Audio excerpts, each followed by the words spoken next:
چینی کی قیمتوں میں بار بار اضافہ ہو رہا ہے۔ رانا تنویر کی سربراہی میں قیمتوں کا جائزہ لینے کے لیے ذیلی کمیٹی تشکیل دے دی گئی ہے۔ نائب وزیر اعظم اسحاق ڈار کی نیوز کانفرنس، کہا کہ کمیٹی کے اجلاس میں شوگر ملز مالکان کے تحفظات کا جائزہ لیا گیا۔ گزشتہ روز دوبارہ قیمت میں اضافہ ہوا، جو کسی صورت برداشت نہیں۔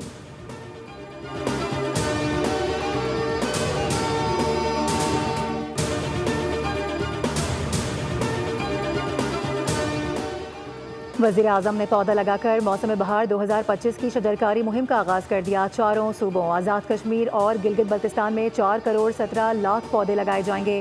چند برسوں کے دوران دنیا میں موسمیاتی تبدیلیاں رونما ہوئیں۔ گرین ہاؤسز کے اخراج میں پاکستان کا حصہ نہ ہونے کے برابر ہے۔ شجرکاری مہم سے بیماریوں اور ماحولیاتی آلودگی میں کمی آئے گی۔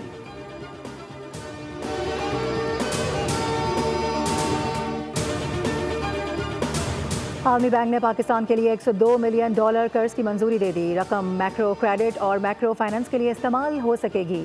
عالمی بینک کے مطابق قرض کی رقم سے 18,90,000 افراد مستفید ہوں گے۔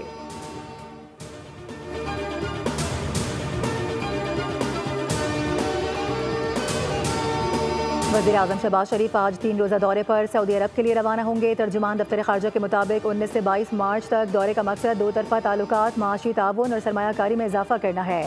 وزیر اعظم سعودی ولی عہد محمد بن سلمان سے ملاقات کریں گے۔ دونوں ممالک کے درمیان تجارت سمیت مختلف شعبوں میں تعاون پر بات ہوگی۔ غزہ کی صورتحال اور مسلم امہ کے امور بھی زیر غور آئیں گے۔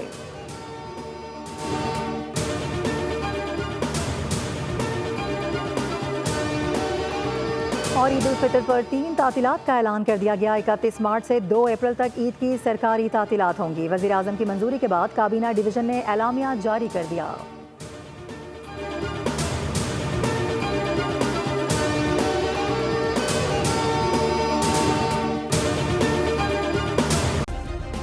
سبسکرائب کریں اور بیل دبائیں تاکہ کوئی خبر رہ نہ جائے۔